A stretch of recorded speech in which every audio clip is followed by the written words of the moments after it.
Everyone, welcome to our YouTube channel सर्वजी सब। आज के इस वीडियो में हम लोग देखेंगे अपना चैप्टर 8, हमारा हिस्ट्री है क्लास 6 का, गांव, शहर और व्यापार। हम इसको कंप्लीट करेंगे, तो प्लीज़ आप लोग वीडियो को लाइक कर दीजिएगा और चैनल को सब्सक्राइब कर दीजिएगा। देखो, लोहे के औजार और खेती, इसमें यही देखना है कि लोहे के औजार कब से स्टार्ट हुआ और गाँव और शहर में क्या क्या डिफरेंसेस बढ़े और मतलब कैसे क्या हुआ विकास, वो देखेंगे। लोहे के औजार और खेती, आपसे सबसे पहले पांच बात पूछेगा कि लोहे का प्रयोग आज एक आम, देखो हम लोहे का यूज तो अब आम बात है ना, हर चीज में लोहे का यूज हो रहा है। खाने बर्तन वगैरह भी, कढ़ाई वगैरह भी लोहे का होता है, कोई चीज भी होता है, वो लोहे की चीज हमारी रोजमर्रा की जिंदगी का हिस्सा बन गई है, डेली लाइफ का हिस्सा है। लेकिन लोहे का प्रयोग यूज कब हुआ? क्योंकि सिंधु घाटी सभ्यता के लोग लोहे से परिचित थे ही नहीं, वो कांस्य युगीन सभ्यता थी ना। तो इस उपमहाद्वीप में लोहे का प्रयोग लगभग 3000 साल पहले शुरू हुआ। आपसे पूछेगा लोहे का युग कब शुरू हुआ, तो लगभग 3000 साल पहले शुरू हुआ। महापाषाण कब्रों में लोहे के औजार और हथियार बड़ी संख्या में मिले हैं। इनके बारे में तुम किसके पढ़ोगे? अध्याय 4 में पढ़ चुके हो, जाहिर सी बात है हम पढ़ चुके हैं ना चैप्टर 4 में, कि कब्रों में बहुत बड़ी संख्या से लोहे के औजार और सारी चीज मिले, महापाषाण के कब्रों में, सिंधु घाटी सभ्यता में नहीं। करीब 2500 वर्ष पहले लोहे के औजार के बढ़ते उपयोग का प्रमाण मिलता है। इन जंगलों में इसका यूज किस लिए किया जाता था? जंगलों को साफ करने के लिए, कुल्हाड़ी बनाने के, जुताई के लिए, हलों के फाल बनाने के लिए। हलों के फाल अब हमने ये भी तो देखा था ना कि जब हल जो था वो कब बनने लगे, किससे? लोहे से।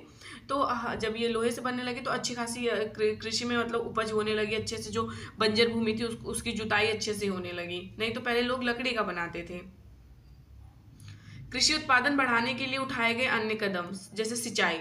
समृद्ध गांव के बिना राजा तथा उनके राज्य क्या बना रहना मुश्किल है। देखो, अगर आप तो चाहते हो कि आपका गांव या शहर बहुत अच्छे से बना रहे, तो उसके लिए आप एरिया भी बहुत अच्छा होना चाहिए, हर चीज की व्यवस्था भी होनी चाहिए, तभी तो अभी जो कोई अच्छा काम कर रहे हैं तभी तो हम उसको वोट देते हैं, ऐसे थोड़ी दे देते हैं। ठीक, तो इसी हिसाब से तो जिस तरह कृषि के विकास में नए औजार तथा रोपाई महत्वपूर्ण कदम थे, उसी तरह सिंचाई भी।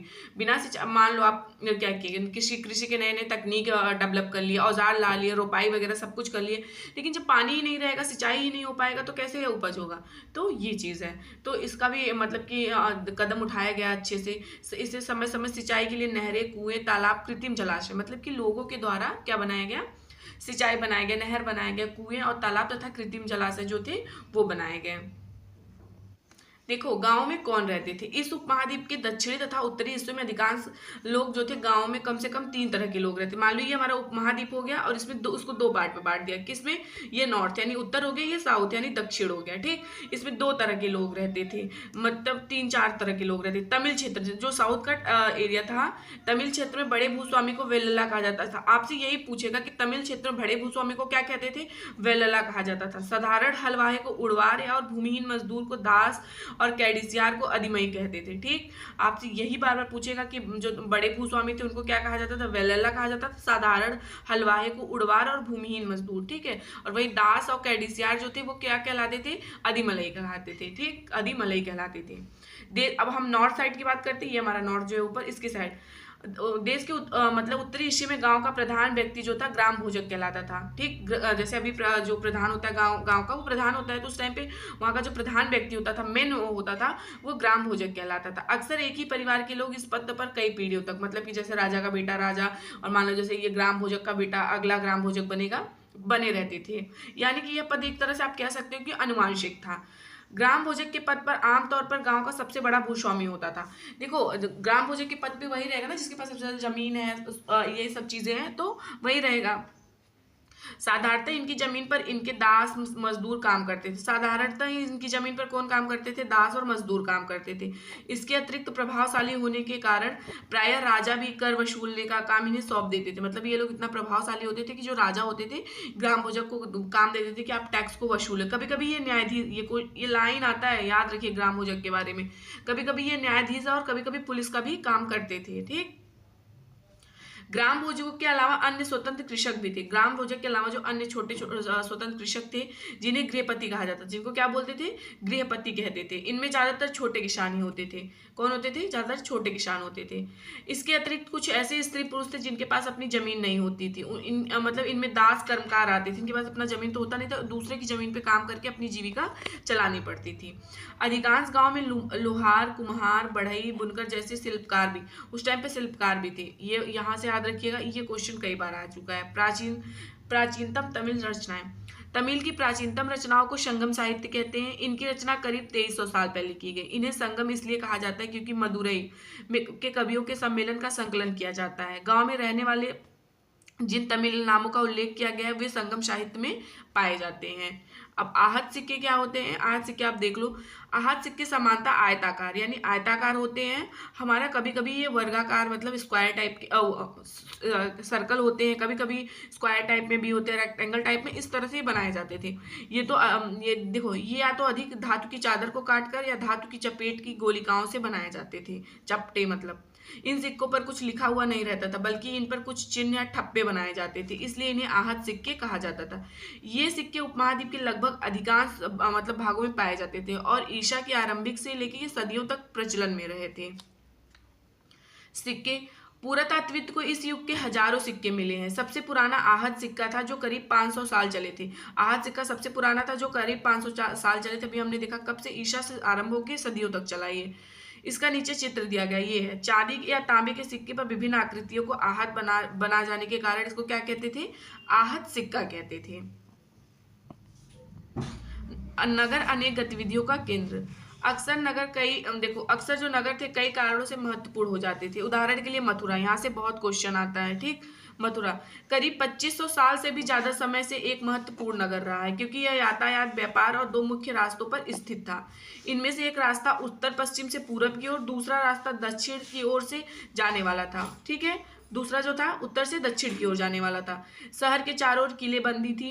इनमें अनेक मंदिर थे। आसपास के किसान तथा पशुपालक शहर में रहने वाले लोगों के लिए भोजन जुटाते थे। मथुरा में देखो, आपसे एक क्वेश्चन पूछेगा कि बेहतरीन मूर्तियां बनाने का केंद्र कौन सा था, तो हमारा मथुरा था। कौन? मथुरा। लगभग 2000 साल पहले मथुरा कुषाणों की दूसरी राजधानी, ये क्वेश्चन कई बार पूछेगा कि कुषाणों की दूसरी राजधानी कौन थी। लगभग 2000 साल पहले कुषाणों की दूसरी राजधानी मथुरा रही थी, ठीक। मथुरा एक धार्मिक केंद्र भी रहा है। यहाँ बौद्ध विहार, जैन मंदिर, यहाँ कृष्ण भक्ति का जाहिर सी बात है, हमें तो पता है मथुरा के बारे में, हमारे कृष्ण जी के बारे में, वहाँ पे सब लोग दर्शन वगैरह करने जाते हैं। मथुरा में प्रशस्त खंडों तथा मूर्तियों पर अनेक अभिलेख भी मिले हैं। आमतौर पर यह संक्षिप्त अभिलेख है जो स्त्री तथा पुरुषों द्वारा मठों या मंदिरों को दिए जाने वाले दान का उल्लेख करते हैं। मतलब लोग इसको दान में देते थे, लोग मठ बनवाते थे, मंदिर बनवाते थे। प्रायः शहर के राजा, रानी, अधिकारी, व्यापारी तथा शिल्पकार इस प्रकार के दान, भाई वही ना दान करेगा जिनके पास बहुत पैसे होगा, सब तो नहीं कर पाएगा। उदाहरण के लिए मथुरा के अभिलेख सुनारों, लोहारों, बुनकरों, टोकरी बनाने वाले, माला बनाने वाले, इत्र बनाने वालों को के उल्लेख मिलते हैं। देखो जाहिर सी बात है, जिन्होंने जो जो काम किया है उनका इस तरह से मतलब बॉक्स में जो है अभिलेख टाइप करा है उसमें नाम लिखा रहता है। शिल्प तथा शिल्पकार। शिल्प तथा शिल्पकार देखो, पुरास्थलों से शिल्पों के नमूने भी मिले। इनमें से मिट्टी के बहुत ही पतले और सुंदर बर्तन मिले हैं जिन्हें उत्तरी काले चमकीले पात्र कहा जाता था। क्या कहते थे? उत्तरी काले चमकीले पात्र, क्योंकि ये ज्यादातर उपमहाद्वीप के उत्तरी भाग में मिले, इसलिए उत्तरी चमकीले पात्र कहा जाता था, ठीक है। काले कलर से इसमें पेंटिंग वगैरह हुई रहती थी। ध्यान रहे कि अन्य दूसरे शिल्प, देखो ध्यान रहे कि अन्य दूसरे शिल्पों के अवशेष नहीं बचे होंगे। जैसे कि विभिन्न ग्रंथों से हमें पता चलता है कि कपड़ों का उत्पादन महत्वपूर्ण था। उत्तर में वाराणसी और दक्षिण में मदुरई इसके प्रमुख केंद्र से। आपसे पूछेगा कि कपड़ों का प्रमुख केंद्र कौन सा था, तो उत्तर में वाराणसी और दक्षिण में मदुरई इसके प्रमुख केंद्र थे। अनेक शिल्पकार तथा व्यापारी अपने अपने संघ बनाने लगे थे, मतलब ग्रुप, जिन्हें श्रेणी कहा गया। आपसे पूछेगा अनेक शिल्पकारी और व्यापारी अपना संघ बनाने, उसको क्या कहा गया, तो श्रेणी कहते थे। शिल्पकारों की श्रेणियों का काम प्रशिक्षण देना था, कच्चा माल उपलब्ध कराना था, तैयार माल का वितरण करना। मतलब शिल्पकार की जो श्रेणी थी उनका काम क्या था? प्रशिक्षण, मतलब लोगों को सिखाना था, और कच्चा माल उपलब्ध कराना था जिससे लोग तैयार माल को मतलब तैयार करें चीजों को और वो फिर उसके बाद बेचें। जबकि व्यापारियों की श्रेणियां का व्यापार का संचालन करती थी। क्या करती थी? व्यापार का संचालन। श्रेणियां बैंकों के रूप में काम करती थी जहां लोग पैसा जमा कर रखते थे। इसे धन का निवेश लाभ के लिए किया जाता था। उससे मिले लाभ का कुछ हिस्सा जमा करने वाले को लौटा दिया जाता था, फिर मठ आदि धार्मिक संस्थानों को क्या करते थे लोग? दे देते थे। अब सूक्ष्म निरीक्षक अरिकामेडू, यहाँ से बहुत क्वेश्चन आ चुका है, रीट में भी आ चुका है और कई बार बीपीएससी में भी आ चुका है, सब में अरिकामेडू से कई क्वेश्चन। अरिकामेडू ये लगभग 2200 से लेके 1900 साल पहले अरिकामेडू का एक पतन था। यहाँ दूर दूर से जहाजों के सामान उतरने मतलब तो उतरते थे, आया जाता था। यहाँ से ईंटों का बना एक ढांचा मिला, ये देख रहे हो ना, जो संभवतः गोदाम रहा होगा। यहाँ भूमध्य सागरीय क्षेत्र का एफोरा जैसे पात्र मिले हैं, अरिकामेडू से। इनमें देखो, इनमें क्या था? अरिकामेडू एरिकामेडू है कहाँ पे? पुडुचेरी में, ठीक। इनमें शराब, तेल जैसे तरल पदार्थ को रखा जाता था। इनमें दोनों तरफ से पकड़ने के लिए हत्थे लगे हुए थे। साथ ही एरेटाइन जैसे मुहर लगे, मतलब एरेटाइन जैसा मुहर लगा था, और चमकदार बर्तन भी मिले हैं। इन्हें इटली के एक शहर नाम पर एरेटाइन पात्र के नाम से जाना जाता है। इटली का एक शहर है एरेटाइन, वहां से इस मुहर पे लगे साँचे पर गीली चिकनी मिट्टी को दबाकर बनाया जाता था। कुछ ऐसे भी बर्तन मिले हैं जिनका डिजाइन तो रोम का था, किंतु वे वही बनाए जाते थे। देखो, कुछ ऐसे भी बर्तन मिले हैं जिनका डिजाइन किसका था? रोम का था, किंतु वे वहीं पे बनाए जाते। तो ऐसा हो सकता है कि रोम के साथ भी व्यापार होता होगा। यहाँ रोमन लैब, शीशे के बर्तन तथा रत्न मिले हैं। कहाँ पे? एरिकामेडू में। साथ ही छोटे छोटे कुंड मिले जो संभवतः कपड़ों की रंगाई के पात्र रहे होंगे। यहाँ पर शीशे, अर्ध बहुमूल्य पत्थरों से बन के बनाने के पर्याप्त साक्ष्य भी मिले हुए हैं। व्यापार और व्यापारी। तुमने उत्तरी काली पॉलिश बर्तनों के बारे में पढ़ा है। ये खूबसूरत बर्तन, खासतौर पर इनकी कटोरियां तथा थालियां, इस उपमहाद्वीप के अनेक पुरा स्थलों से मिले हैं। सवाल उठता है कि इन जगहों पर ये बर्तन कैसे पहुंचे। तो कैसे? अब सिर्फ अनुमान लगाया जा सकता है, एज्यूम ही कर सकते हो ना। ऐसा अनुमान लगाया जाता है कि जहाँ बर्तन बनते थे वहां से व्यापारी इन्हें ले जाकर अलग अलग जगहों पर बेचते थे। दक्षिण भारत से सोना। देखो, ये कई बार क्वेश्चन आ चुका है, तो याद रखिएगा। दक्षिण भारत याद रखिएगा, सोना, मसाले, खासतौर पर काली मिर्च तथा कीमती पत्थरों के लिए प्रसिद्ध है। दक्षिण भारत किसके लिए? शॉर्ट नोट्स बनाते जाइएगा। दक्षिण भारत सोना, मसाले, खासतौर पर काली मिर्च तथा पत्थरों के लिए प्रसिद्ध था। काली मिर्च रोमन साम्राज्य में इतनी मांग थी कि इसे काले सोने के नाम से बुलाते थे। कहाँ पे? रोमन साम्राज्य। पुर्तगाली लोग काली मिर्च के वास्को डी गामा है, आपसे काली मिर्च ले गया, वहां 60 गुने मुनाफे पे बेचा। व्यापारी इन सामानों को समुद्र और जहाजों के रास्ते रोम पर पहुंचाते थे। दक्षिण भारत में ऐसे अनेक रोमन सिक्के मिले हैं। इससे यह अंदाजा लगाया जा सकता है कि उन दिनों रोम के साथ हमारा क्या था? बहुत अच्छा व्यापार जो था वो चल रहा था। व्यापारियों ने कई समुद्री रास्ते खोज निकाले। इनमें से कुछ समुद्र के किनारे चलते थे, तो कुछ अरब सागर और बंगाल की खाड़ी पार करते थे। नाविक मानसूनी हवा का फायदा उठाकर अपनी यात्रा जल्दी पूरी कर लेते थे। कौन? नाविक लोग जो थे। ये अफ्रीका के अरब पूर्वी तट, इस उपमहाद्वीप के पश्चिमी तट पर पहुंचना चाहते थे। दक्षिण पश्चिमी मानसून के साथ ये चलना पसंद करते थे। इन लंबी यात्राओं के लिए मजबूत जहाजों का निर्माण भी किया जाता था। सॉरी। समुद्र तट से लगे राज्य। इस उपमहाद्वीप के दक्षिणी भाग में तटीय प्रदेश है। इनमें बहुत से पहाड़, पठार, नदी मैदान है। नदियों के मैदानी इलाके में कावेरी का मैदान सबसे उपजाऊ था उस टाइम पे, सबसे ज्यादा, क्योंकि देखो पानी वगैरह आसानी से मिल जाता था और मैदान भी उपजाऊ हो जाता था और खेती भी बढ़िया से हो जाता था। मैदानी इलाकों तथा तटीय इलाकों के सरदार राजाओं के पास धीरे धीरे काफी संपत्ति हो गई। संगम कविताओं में मूवेंदार की चर्चा मिलती है। किसकी? मूवेंदार। मूवेंदार क्या है? ये एक तमिल शब्द है जिसका अर्थ है तीन मुखिया। आपसे पूछेगा मतलब मूवेंदार किस में मिलती है, तो संगम कविताओं में मिलती है, और ये एक तमिल शब्द है जिसका अर्थ होता है तीन मुखिया। इसका प्रयोग 3 शासक परिवारों के लिए किया गया है। कौन कौन? ये याद रखिएगा। चोल, चेर, पांड्य। कौन? चोल, चेर, पांड्य, इन तीनों के लिए किया गया। मूवेंदार शब्द का प्रयोग किसके लिए किया गया? 3 शासक चोल, चेर, पांड्य के लिए किया गया था, जो करीब 2300 साल पहले दक्षिण भारत में काफी शक्तिशाली माने। साउथ इंडियन ही थे ना ये लोग, यहीं पे साउथ इंडिया में ही वो करते थे राज्य। इन तीनों मुखियाओं को अपने अपने 2 सत्ता केंद्र थे। इनमें से एक तटीय हिस्से और दूसरा अंदरूनी हिस्सा था। इस तरह 6 केंद्रों में से 2 बहुत महत्वपूर्ण थे। चोलों का पतनपुहार कावेरी पट्टनम था, दूसरा पांड्यों की राजधानी मदुरई थी। ठीक। ये मुखिया लोग नियमित कर के बजाय ये उपहार मांग करते थे, मतलब ये टैक्स नहीं लेते थे। ये क्या करते थे? गिफ्ट मांगते थे। कभी कभी ये सैनिक अभियानों पर निकल पड़ते थे। आसपास के इलाकों में शुल्क वसूल कर लाते थे। इनमें से कुछ धन वे अपने पास रख लेते थे, बाकी अपने समर्थक, नाते रिश्तेदार, सिपाही तथा कवियों के बीच बांट देते थे।